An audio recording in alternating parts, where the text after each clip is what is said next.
Where's that Messiah anyway? How come nobody can find him and tell who he is? Maybe if they just listen to his words.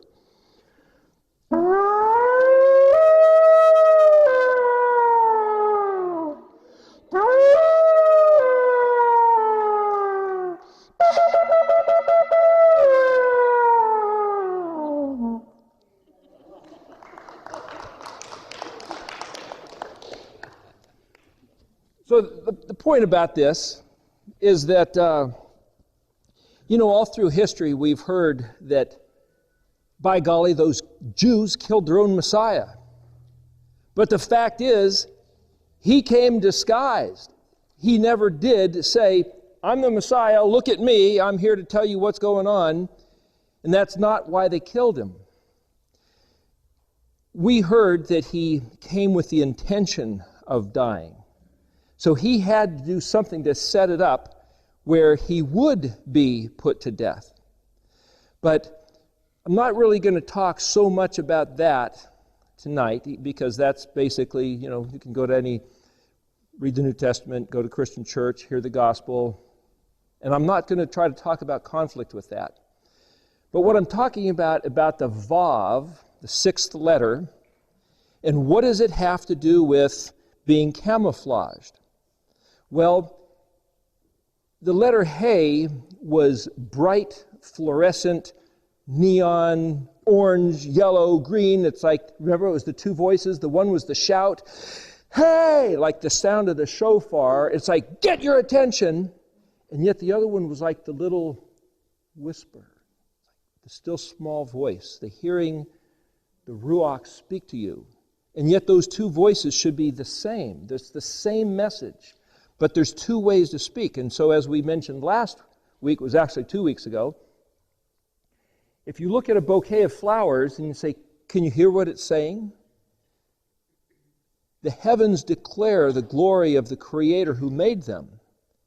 And the same beauty and the intricacies that are in the galaxies that Hubble telescope can now take pictures like no human has ever seen before, you can see the same thing in a flower.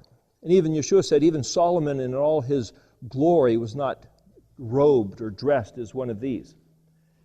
So the whisper is kind of like the parable, the passive voice, the thing that almost has to be inferred, that you have to ponder and consider and weigh and measure and chew on, and kind of like the kosher animals are actually those animals that chew the cud. And there's a picture there of saying, hear the word and process it and think about it and go over it and over it and over it. Look at the flowers. Was it George Washington Irving, I think, was the fellow from the South who asked about the mysteries of the creation, and he said that the Creator said, I'll show you the mysteries in the peanut.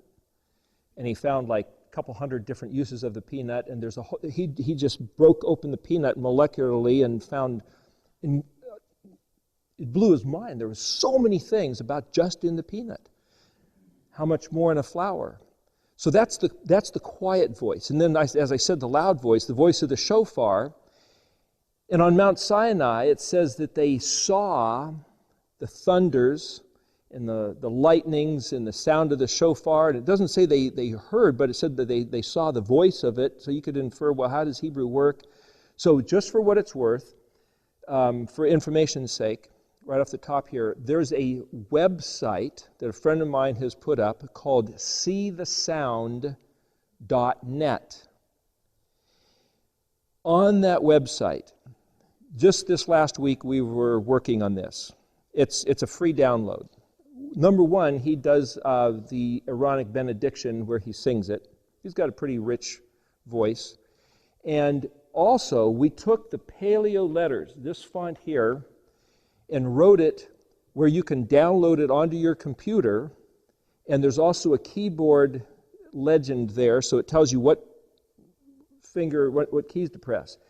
Previously, a couple years ago, we had done one, but he had only had half the keyboard filled in, and so if you hit the wrong key, it would kind of go delete and throw you back out of the program, and you'd have to re-download. It was very frustrating. So just this past week, spent a lot of time actually working on it, to where every every key basically on the keyboard is used up, so if you hit the wrong key, you'll get an image, but it won't throw you out of the program. But what it has is, on that program, literally has each of the Paleo letters up here, plus it has these images down here, which is technically what I call the Mishkan pattern.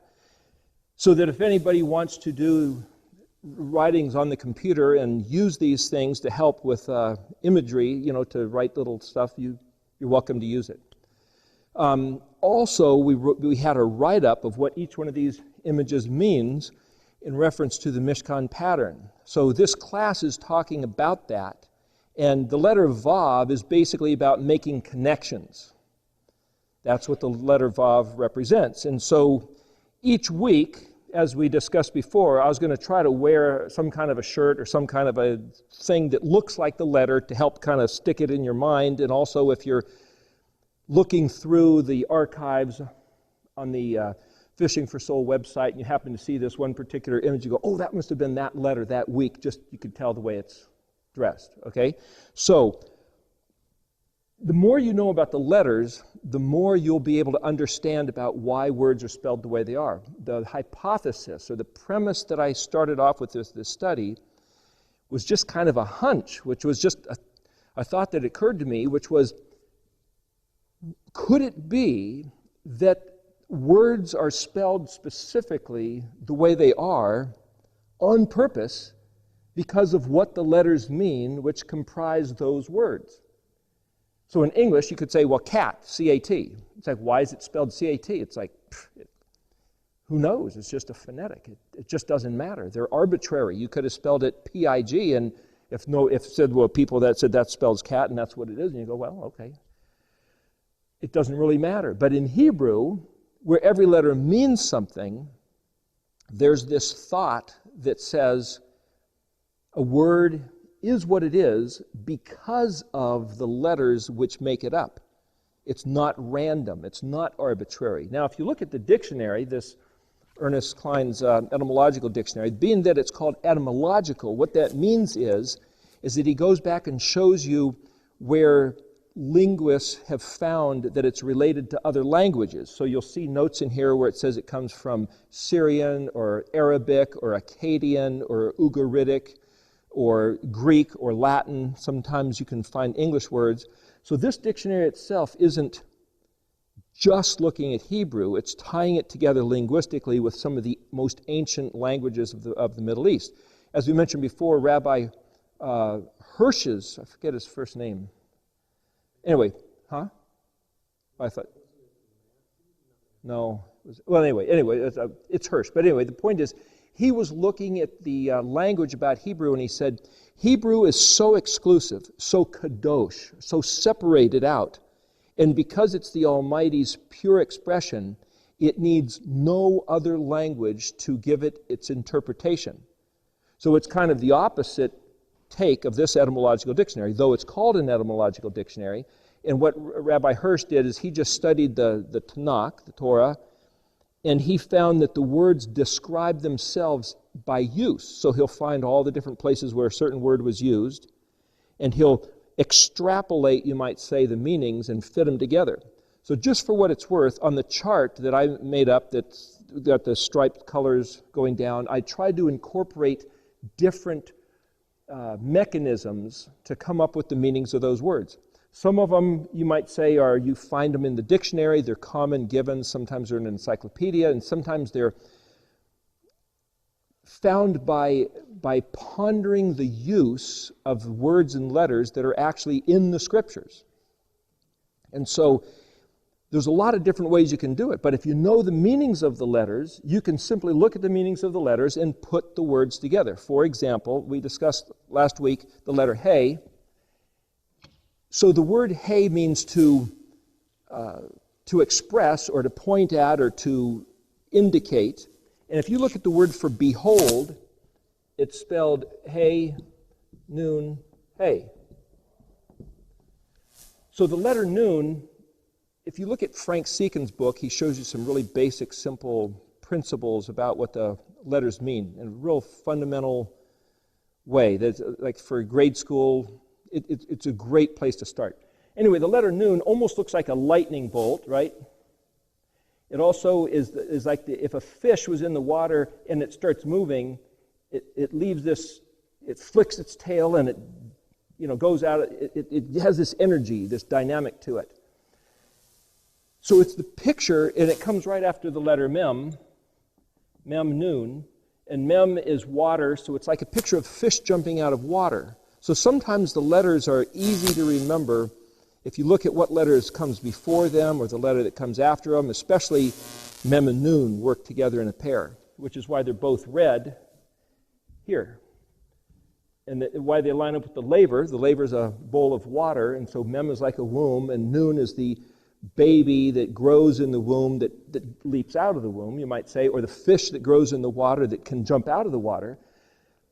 But this pattern tied to the festivals, Mem and Nun, lines up with Shavuot. Well, Shavuot starts counting the day after the Sabbath day of the week of Chag HaMatzot, the Festival of Unleavened Bread, which would have been yesterday, so today is officially day 2, according to this calendar of reckoning. Sunday, Yom Rishon, the first day would have been day 1, the day after the Sabbath day, so this is day 2. And the festival of Shavuot is counting 7 sevens.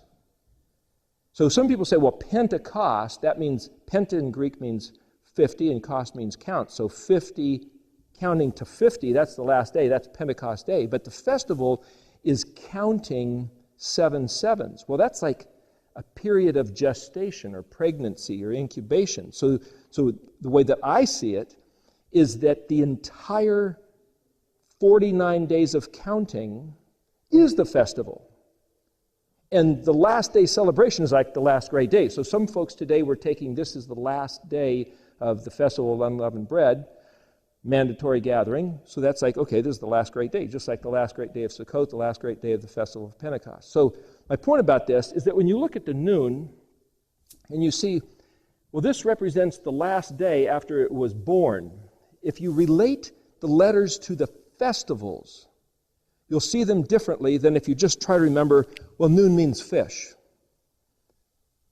What does a fish do? Well, the fish sits there in the water and you sneak up on it. All of a sudden it jerks and it's like, okay, it whips its tail. So you see this action. But so when you're looking at these letters, the way to make the connections, see, this week we're talking about the Vav, right? We'll get to that in a little bit. I'll just put it here as a reminder. That's the Paleo Vav. We're trying to make connections. So there's a concept here of saying, if we talk about the letters themselves, we're just talking about the letters. That's one level to deal with it. We'll talk about what the letter shape is and what it means and how you can recognize it and what it does if you use it in a word or if you use it in a sentence. But then to get the concept that a Vav is making connections, then when you say, well, what does a Vav have to do with speaking about the covenant? Because as the top of the chart, every letter is in every letter, and every letter describes every letter, and every letter is a perspective by which you can see every other letter. Starts to sound a little bit complex, but what I'm saying is the notion of making connections fundamentally is a very serious part of the covenant. And when he says he's going to explain something, which is, hey, I'm going to declare something to you, the next step is to say, I have to make a connection somehow. I have to link it to something. It's not just it by itself, because everything is connected. So the message in the Vav is that everything is connected. You can say, okay, then everything in the kingdom is connected, but specifically that which is revealed with either the loud voice or the whisper voice of the hey has to be connected to what? To something else. Well, the thing about the progressive sequence of the letters is that they're not randomly arranged. So if you can say that the way you put a word together, specifically the letters used to spell that word, like hine, is not random. If the ultimate word, you might say, is the 22-lettered word of the alphabet. What if the alphabet itself was one word? You can say, well, that's too hard to pronounce. There's too many syllables. But forget the pronunciation. What if it was one word that you had to process its meaning? So if you looked at Hana, you could say, well, okay, Hey means, as a prefix, it means the, and as a suffix, Hey is put into the feminine form, but it's also that which expresses, and Nun then is this lightning bolt of this importation of this life which has been waiting and waiting and waiting, and all of a sudden, there it is, it jumps out, 50, there we go, hey, that's Hana, behold! You've been waiting, you've been hoping to find it, and there it is! Which is why it's the quiet voice, you see a woman who's pregnant, and that's kind of like the quiet voice, you see that, it's like, hey, something's going on, and all of a sudden, whoa, there's this kid jumping out, right? Same kind of picture as Hana. So when you associate these other concepts behind the letters, then every time you see a word spelled in Hebrew, if you, instead of saying, well, I'm just trying to read a sentence, I'm just trying to hurry up and get to the end of the sentence so I know, get on to the next sentence, and I'm reading the parashah, so I'm flipping through page after, what if you only spent all day on one word? Your hour study time on one word, or a couple words, or a sentence. It's like, don't be in such a big hurry to think that you have to read the parashah, which is the weekly Torah cycle reading, and whip through the couple chapters and get it.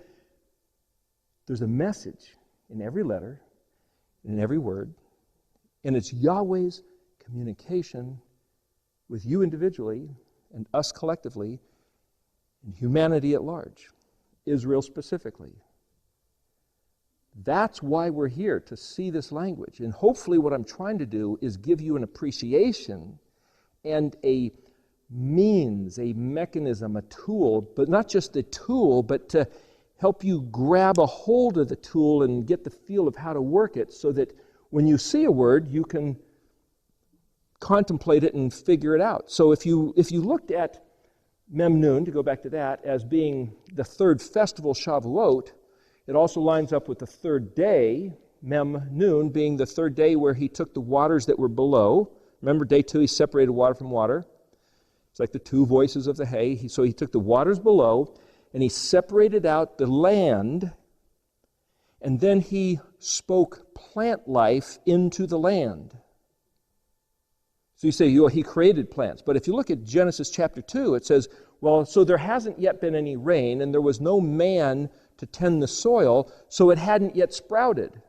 It's like, wait a minute, does that mean the whole earth hadn't yet sprouted, or does that mean the garden hadn't yet sprouted?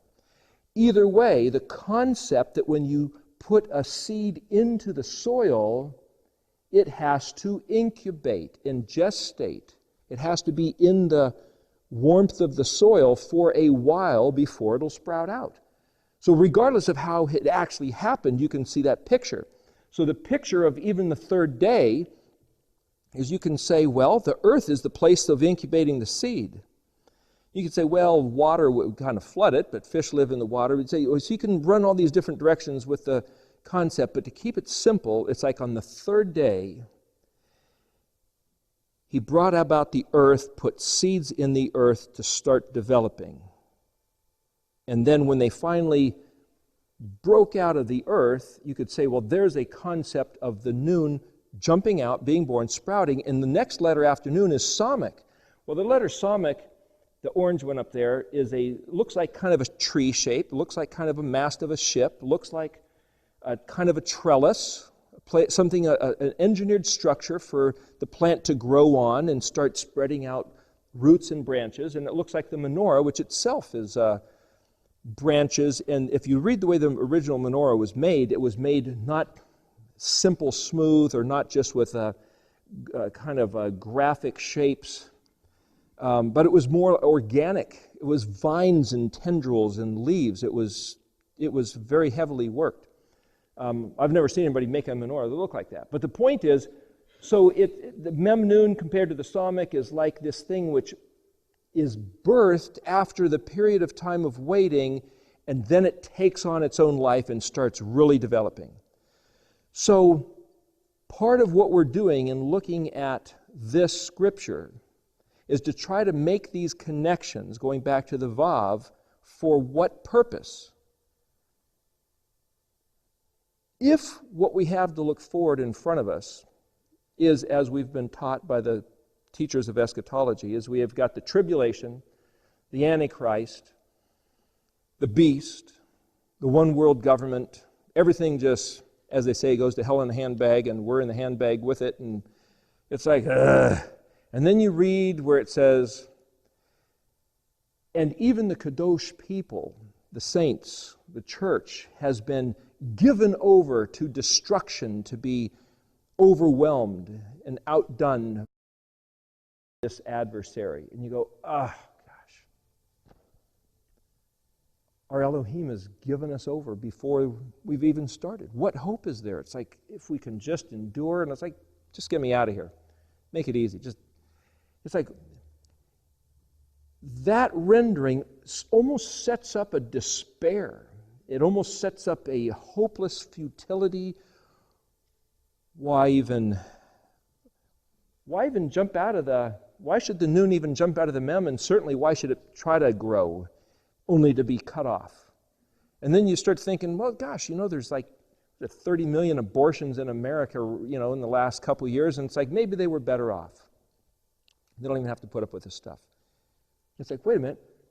Yeshua said something about the last enemy to be destroyed. The last enemy to be destroyed is death. So if we are given a certain way of reading our own scriptures that makes us think that death is more of a friend than an enemy, something must be wrong. Something must be wrong. But how do we find the proper connection of what's really going on? I would maintain, if we know what these letters say, we will know the proper way to render it and interpret what Yahweh said, and then we can find out for ourselves whether what we've been told to expect is really what he said to expect, or maybe there's a different story. Well, to cut to the chase, I believe there's a bit of a different story. Right after the Vav, can't hardly see in red there. Here's the Vav, and picture how a train, one car will connect onto the other. It almost looks like something like that. Like the other piece fits like this, and when this goes around it, it clasps on the other side, and it's a very secure mechanism. So this Vav is actually also shaped like a goblet for mixing or pouring things in, this Paleo Vav shape. It's like a yoke. It's a connector where two things are held together by one. And you could picture a bridge. So you have a land mass on this side, and you have a land mass on this side, and you set up whether this way or a trestle type with a support structure up there so you can cross. It connects the two sides together. The modern way to draw a Vav is basically like that. Simply, if you look at some modern Hebrew texts, it's just a straight line, like a nail, a peg. If you want to hook two pieces of wood together, you drive a nail in them and they're not going to come apart. If you want to attach your jacket to the wall, it'll keep falling down. Well, you stick a peg in the wall and hang your jacket on the peg, and it stays on the wall. You've attached your jacket to the wall. So the concept of a Vav is that which hooks things together. It connects this side to that side. If there's an impasse, road construction, and you need to find a detour, the Vav would be the concept of finding the way to negotiate the detour to get back to the main road where you're at. So the Vav as a man, you could say, well, it's describing the man, the Vav man, and who is that Vav man? That's one way to look at the Vav. And to kind of jump there for a minute, if you write the word Yeshua, There's different ways to spell Yeshua. There's at least 4 or 5 different ways. But in one particular Bible, it spells it Yod He Vav Shin Ayin. So if you have Yod He, which actually is pronounced Yah, and then you have a Vav, so then if you add that to that, it's Yahu. And then if you add a Shin Ayin, which is technically Shah, it looks like it reads Yahusha. But sometimes there's a little dot here as a vowel point, in which case that sounds like an U. So that's where you get Shua. But if you just look at the Paleo, which doesn't have vowel dots, you wouldn't necessarily know that that was Yeshua, but it certainly would be Yahusha. And so if you look at the Red Dictionary, I'm not going to go into it tonight, but I wrote down as many different ways of spelling that name I could find, and I have a whole page of it was spelled with a mem and a hey and all these different permutations of writing the different letters, and they all essentially mean the same thing. Because if you look again in the dictionary, under all the uses of this word Shin Ayin, it means to save, to redeem, to deliver, to rescue, to come to the help of, in the sense of taking you from where you are, which is a desperate, bad place, and bringing you across the impasse to a place where you couldn't have gotten to yourself, which is the notion of salvation. And so to say that Yah's bridge to saving and rescuing you and bringing you back where the bridge had been washed out is literally what Yod He Vav Shin Ayin means. And so to say, well, how do we know that the Savior's name is Yod He Vav Shin Ayin? Because it means Yahweh's provided the bridge to you getting saved. And so to go back to, we're saying, well, in Hebrew, the letters that are in a word are particularly suited for what that word means, then it's not arbitrary. Now, the reason why certain folks of a certain type of study, some call them messianics or whatever, they say, well, we're not going to call him Jesus. We're going to call him Yeshua. Because the word Jesus in Hebrew doesn't mean anything. It comes out of Greek, comes out of Latin. There was no letter J until about 500 years ago in the English language, so it wasn't J for Jesus anyway, and it wasn't even J for Jehovah either. The closest thing, and this is not to make a joke, but just to give you some perspective of the language. There's a picture in the book of John, in John's vision of the book of Revelation, where we see the Messiah coming on a horse, right? Big white horse, sword coming out of his mouth and all. Ha, meaning the, and then Samek, Vav, Samek, Hasus. But that's not the guy on the horse, that means the horse. Uh-oh. Is the horse the one that's coming back that Yeshua is riding on? Hasus it means the horse. And again, I'm not trying to make fun of anything, I'm just trying to give some understanding. The word sus means horse in Hebrew. Hasus means the horse. We call him Yeshua because it's Yahweh's bridge to salvation. And any of us that want to be saved, rescued, redeemed, delivered, turn to the one that Yahweh has provided. So that's about that name. So now to go back to the shape of this Vav in the modern form, the thing about the modern flame letters, just so you can see where this goes, the letter Yod is the smallest letter in the modern. In the Paleo, the letter Yod is shaped like this, and it's kind of a picture of a hand that grabs a tool, and like a hammer, picture the bent arm, and you grab the hammer, and now you're going to start working with it. You're working with a tool. So there's a picture.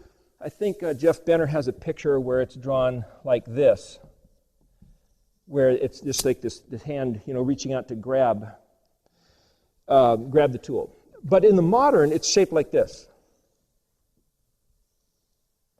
only it's very small, and it's up the top, almost like an apostrophe. And you would say, well, that's kind of a random shape of a letter. But within this letter, the smallest letter, which speaks of the Creator, because it's, which Creator? The Creator of heaven and earth? It's just any creator. It's any worker. It's any artist. It's somebody doing something. It's working, because it's a hand of work. Now, because these alphabet letters describe the Creator, then when you're looking at the alphabet letters and say, what's the message? It's speaking of the creators of the heavens and earth, the one who designed this language. What's the message in the Yod? Well, there's this notion, this concept that man's life is like this fleeting breath. It's not there. As you start to breathe out, it fills, and then it disappears. Right? It starts out of nothing. It gets bigger, it fills, and then it just like the flower that quickly fades. That's the picture in this design. Given from above, it starts as a small thing, quickly fills into its fullness, and then disappears and is gone. That's the imagery in the modern Yod. Now, if you look at the Vav, in the top of the Vav is the modern Yod. It's just extended. So the relationship between the Vav and the Yod, even in the graphic, the glyphic icon, are absolutely related to each other. So the Yod is essentially the head of the Vav. The Vav extended, given a little bit more length. So this is like a breath, and this is like an extended breath. The Yod is the hand that works. The Vav is the nail. You might say that which attaches. Well, a nail that attaches is doing a job. So you could say, well, the nail's working, but it's passively working. Kind of like the two voices of the hay. The whisper, the passive, the inferred, and then the shout. The hand that's working is the overt, the one that's moving, and that's the Yod. The passive working is the Vav. It's just there. So when you have a bridge that's washed out, or you have two sides of a cliff and you put a bridge, the bridge isn't doing anything, but it's working. It's just there. It's this passive, there it is. It's just there. It's making the connection. So as we were talking in the very beginning, Aleph was this plan of how to orchestrate and arrange and put everything together with a very particular, exact, precise, calculated letter by letter. What will each letter say? How will each letter be drawn? What will each letter mean?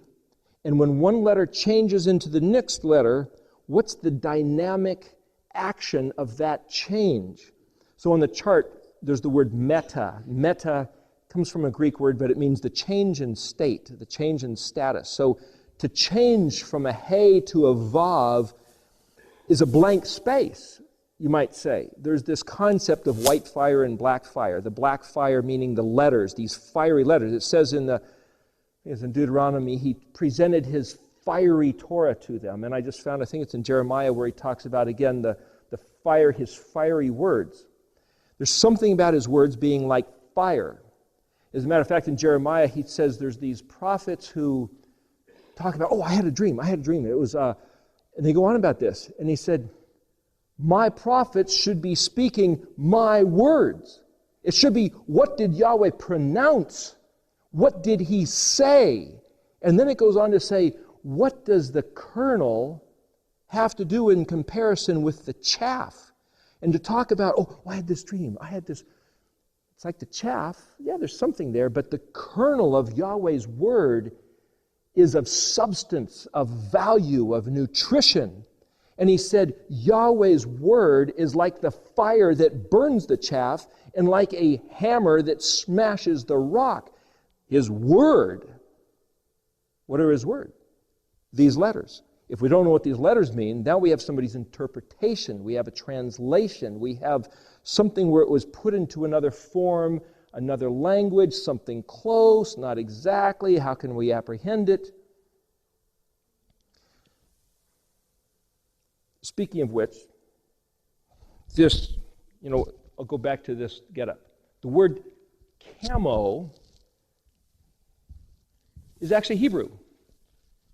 Those of you who have the dictionary, it would be page 279. Camo is a kaf mem vav yod is a quantification, but kaf mem vav means like or as. So camo means to be like something. Well, here's another word. This is the color of a citron. But we don't speak of citrons too much. That's kind of a European thing, the name of a French car and all. But a citron is also known as an ethrog. And the ethrog has to do, if I can remember, I have this written down, but it has to do with tav, resh, gimel. And then if you add the word mem, which is to pluralize that, this is a tharag. It's that same word, but if you know how to pronunciate this, is targum. Well, what's a targum? A targum is a translation from Hebrew into Aramaic. But if you read in the dictionary here, a targum is simply a translation in any language. So the man who came camouflaged, looking like humanity, was the translation of this word of Yahweh into human form. And the color of the citron is known as ethrog. This color, this yellowish green color. So see, here's the passive voice, so you can't see it. This color is saying the translator, the translation.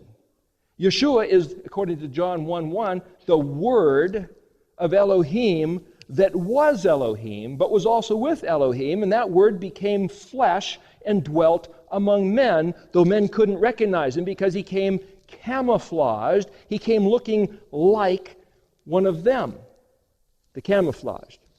But he was the Word made flesh. You could say, okay, now that gets into some Christian doctrine that no Christian preacher has ever been able to really tell us how this works. How can you be Elohim but be with Elohim? Sounds like you're different. And then come to earth and yet be separate from Elohim? Okay, now we have some strange doctrines that are like juggling. It's like, quick, it's time for an advertisement. Let's see if we can change the subject and get away from it, right? If you know the Hebrew, let me show you a little bit about how this might work. So here we have a picture of the Yod, the Creator, who takes his breath and extends it into the form of a man. Just a little bit of the picture here. If you take the Yod as being the breath of the Creator, right? What's his breath? He breathed into Adam and made him a living soul. So somehow you take the one who is life, is eternal life, is nothing but life, and he takes, go back to day 3, Mem and Nun, he made the earth as water, but if you ever tried to form water, you can put it into a container and fill the water in the container, but you can't form water. You can freeze it, and it takes a form for a while. So if he's going to form something, he pulls the clay out of the water, separating earth from water. Well, you can form clay, and then he sticks the seed of life in the clay, and then he forms a man. So Ben Adam means the form of Adam. The word Adamah is earth, clay. Eretz is earth, but Eretz, a little different. It kind of means I will run, or I will run the course. So Eretz, earth, is like the track where you run the 440, you might say, the place where you run the course. Or the courier, the postman who goes on a certain route, that's the Eretz. But the Adamah is the clay of the earth that you can mold and shape, that he put the life of the seed into, and then once he formed him, he breathed and made him a living soul. So there's these different things that he's doing with the clay that he didn't do with the water. So here's this metaphorical sort of picture. You could say, how do you become Yahweh's man, Yahweh's person, Yahweh's one? This one time I was working with some clay, and I had added some oil paint colors to it and let it sit for, it was years before I got back to it, and then I was going to use it. I was trying to color normally white clay. Some of the oil paints were made with such materials that the clay was so sticky and slippery, I couldn't do anything with it. I didn't want to waste the clay, so I was still going to use it. But the way the clay responded to what I had put into the clay determined what the usefulness of that clay was going to be. Other clay got so hard, I had to beat it and mix other olive oil into it and get it to where I could work it, because each thing I made was valuable. Each piece of the clay that I had made a different color. But some clay, it almost sounds like, Goldilocks and Three Bears. Some clay was just perfect. It's like, I will use this clay to give my nice form that I want to really give it my personal touch, and that'll be the best use. And I realized as I was doing this, it's like, I want to be the usable clay in His hands. If it's my choice, if it's my preference, when you see these three different qualities of this clay and say, is it up to me or is it a given? What's the determining factor? Goes back to the Vav, which we'll get to in a later session. But the point about this, after the break, the point about the Vav is, what's the connection between what He's trying to say and what our life ends up being and who we end up being unto eternity? It all goes back to the Vav. The point about the Yod making the Vav, because it's the breath extended, and that it looks like a passive connection, is to say some things just are, some things we can put our hand to. There's things that He told us to seek. There's things He told us to do. If we think that this life is just this passive being, okay, He said He'd save me, let's just go for it. He's just going to pick us up and carry us along. If we think that our destiny unto eternity is not our effort, is not our concern, we're going to live our life differently than if we look like we have a choice. If you look at Exodus 32, it's the Song of Moses. Deuteronomy 32, Song of Moses. And it says, this song will be sung in the later days by, I believe, more or less it's the last generation. You can say, okay, what's the big deal about this song? You go right back before in chapter 31, and what Moses says, there's a big difference in the translation. He says, I know that when I'm gone, when I die, you guys are going to act corruptly, you're going to ruin the covenant, you're going to lose the whole thing, and even at the last generation, because you do what's wrong, you guys have got nothing but trouble coming, and you're going to be destroyed. And that sounds like the picture I was talking about we've been told, okay, because we've blown everything away, you got the New World Order, the Antichrist, the Beast, all these guys, the whole gang, the devil incarnate, whatever, and he's just going to just tear us apart. But if you look at the words, that word that says because is actually a Vav sort of word, meaning it's a connector. And it doesn't necessarily only mean because in the sense of saying, this is what's going to happen, and you guys got nothing to say about it. It's the word that says you have everything to say about it. If you blow off the covenant, disregard His words, His ways, His desires, then because you have disregarded it, trouble and catastrophe and destruction, even at the last generation, certainly will befall you. But it's not a mandate. It's an option. We have a choice, and it all goes back to how we respond to these words.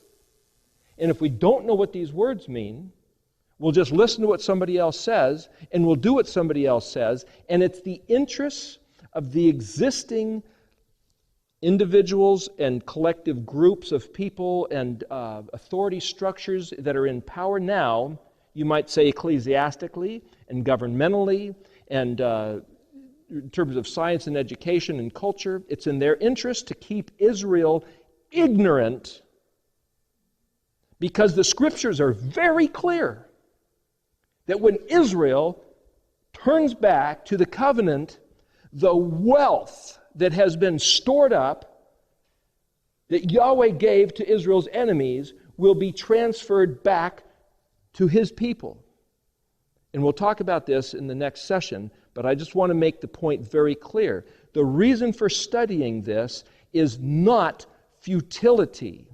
It seems to me from every one of these words, what it is saying is we have a hope. But if you have no hope, you have already lost. The question is, can you hear the words? Can we see the words? Are the words camouflage? If you remember last week, the letter hey, I had a bright shirt on and a camouflaged t-shirt. This is the opposite. It was an inverse for a reason. He came disguised, and yet he was really the translator. The word Mashiach is mem, shin, yod, het. Well, the word sheikh there literally means the communicator, the speaker, the one whose job it is to converse. And mem means away from, can mean the opposite, or it can mean the place, the position of, the appointed, designated location. And the word Mashiach itself as a whole means anointed. Shin Yod actually means a gift. You could say the one who is called Mashiach is the communicator whose job it was. He was anointed. He was given the job to come down here in disguise, not as the Almighty Creator and saying, okay, I'm the guy, listen to me. But he just came like in camouflage speaking the horn, the voice of the shofar. The same voice spoken from the mountain, not a different voice. The same voice. It had gotten completely bungled up and confused and twisted and distorted, and he came to say, let me put you back on the right path. His grace is to put us back on the path where we can see the blessing that we get for being on the right path. How many more minutes do we have in this session, Jamie? There's a verse in Genesis, I think it's around Genesis 15, or I have it written down there. Yahweh speaking to Abraham. We can get to the location later if you want to know it. But Yahweh was speaking concerning Abraham. And he says, in this translation, the Stone's edition, he says, for I have loved Abraham. But you look at the word, and it's not the word ahava, it's not the word love. There's a couple other words for love, and it's not that either. The word is da'at, is dalet ayin tav.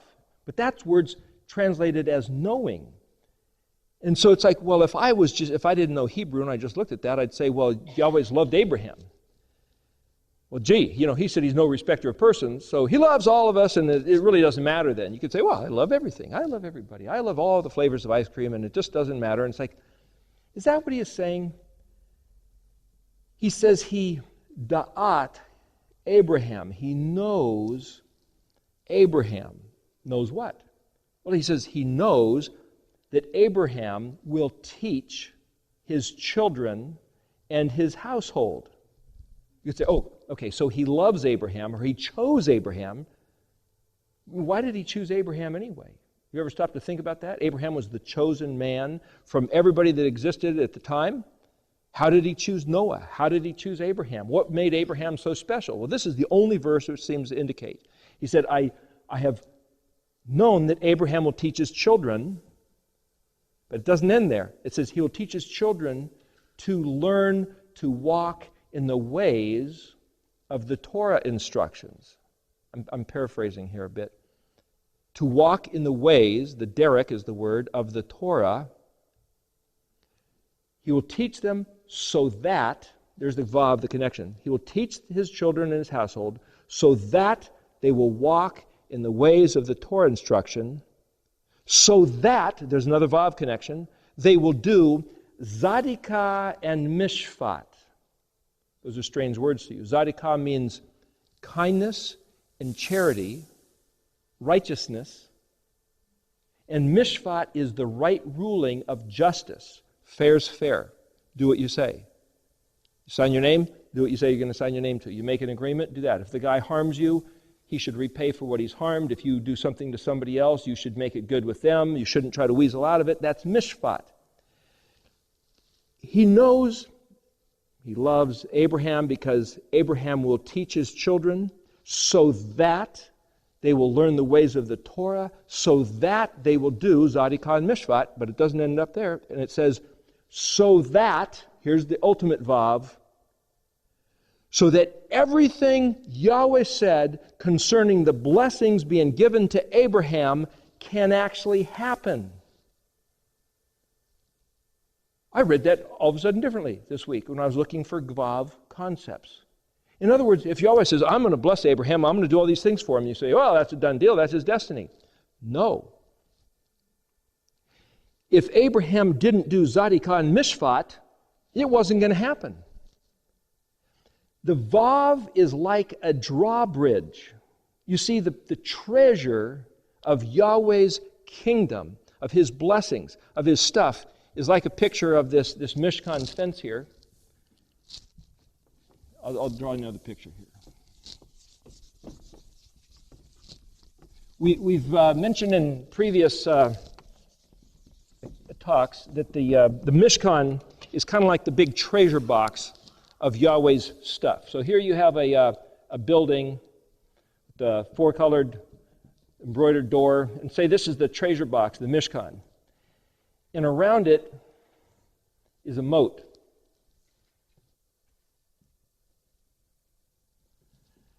And Yahweh says, okay, everything I have is yours, but you're not getting it unless you cross the moat. Well, the moat, you see, is an obstacle to the treasure box.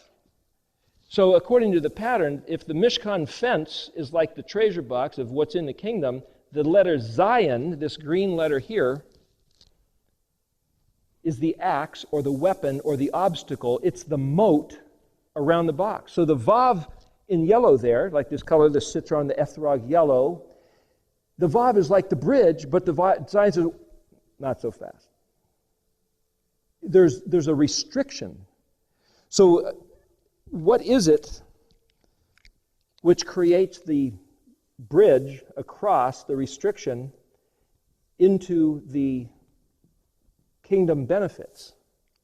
That's the Vav. So for Yeshua to come and say, behold, the kingdom of heaven is at hand, he came to present the benefits of being in the kingdom because there was an impasse. But at the same time, if Yahweh comes down and speaks to Abraham and says, I'm going to bless you, and through you all the nations of the earth will be blessed, all the goyim, in you. The letter bet as a prefix can mean in, it can also mean with, it can be among, it can be through. So when he says in you or with you or through you or on you or somehow attached to you, Abraham, all these other nations will be blessed. But if you don't do Mishpat and Zadikah, and if your children don't do Mishpat and Zadikah, it's over. This is a contract deal. But if we're told, hey, if you're in Christ, you're just going along for the program. You're just, riding on the coattails. You don't have to do a darn thing because he did it all. And so if you're in him, that's like you did it all. And so you've done it all. And so you're there because you're there. And it's like, I've heard that preached many times. But that's not what this says. Even Abraham, it says, well, Abraham believed and it was accounted unto him for righteousness. The interesting thing about the word believe, it's spelled Aleph, Mem, Nun. Or it's maybe spelled Aleph, Mem, Vav, Nun. Or maybe there's a hey in front of the Aleph, or maybe there's a hey afterwards. There's different forms of the word, but it's where we get the word A-M-N, which is, if you put an E there, it's Amen, or the Hebrew way of pronouncing it is a little bit more like Amen, and it means, so be it. It is also sometimes translated as the word for the truth, which is to say, if Aleph Mem, if you look up in the dictionary, in this red dictionary here, it means if, or on the condition of. But the Aleph Mem is also a mother. Emma is the word for mother. It's also the word for, like in Wizard of Oz, Annie M. It's the aunt that was like the mother, right? Aunt Emma, that's mother. It's also a metropolis, a city, a factory, a complex where things are developed and made, like an industrial complex, because remember, like incubation, like the mother incubating that which is going to be birthed out. After the 49 days of counting, it's birthed the 50th, while the noon, remember, is the one that's birthed out of the mem. And the aleph is a prefix, means I will. So I will incubate, process, develop like in a metropolis in a city, and birth the absolutely right, so be it. The word amen, the thing that you were told to do and trusted to do, you've accomplished. And you've made it so. That's what the word amen is. When it says, when Yahweh was telling Abraham, he says, you're going to have a great family. And he says, I don't even have any kids. I have nothing. He says, step outside.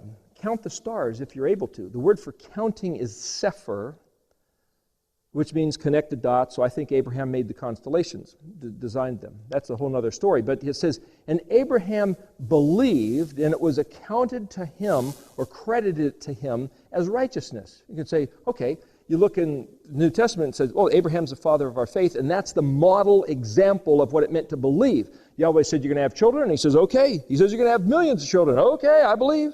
Okay, that's the model of our faith, right? So all we do is believe, right? The word used for faith there is this word, aleph mem nun. And it means, I will incubate, process, cherish, like a mother cherishing the one within her womb, and bringing it to full fruition, causing it to get a life of its own, which is aleph mem nun. That's what Abraham did. He didn't just sit there and say, okay, whatever you say. He said, okay, whatever you say. Then he got up and did it, which is why I think he actually sephered the stars, because he was told to sepher the stars if you can. But depending on the translation, didn't say if you can. He said, as you do it, your family will live out this story to bring forth and reveal righteousness, which is the word zadikah. It's like, wait a minute, all of a sudden, the basic story, which is the fundamental design of our faith that we've believed our whole life, is a whole different story. It's something about that we do something to bring forth righteous works of compassion for one another, and if we do that with justice, then Yahweh will give us the promises that He stored up for us. That becomes an active life. Like the extended breath, He gives you the breath, but then you have to nail it, you have to extend it out and do the things and hold it together. It's the Vav man's job to hold together the promise that the Yod, the Creator, gave him, and gave him the breath and the capacity and the functioning physicality to do. We have a job, we have an obligation, and if we're told we have no job and no obligation, then everything that's contingent on our behavior is lost. Because the Vav isn't Vaving. It's not doing its job if we don't know we have a job. We have a break.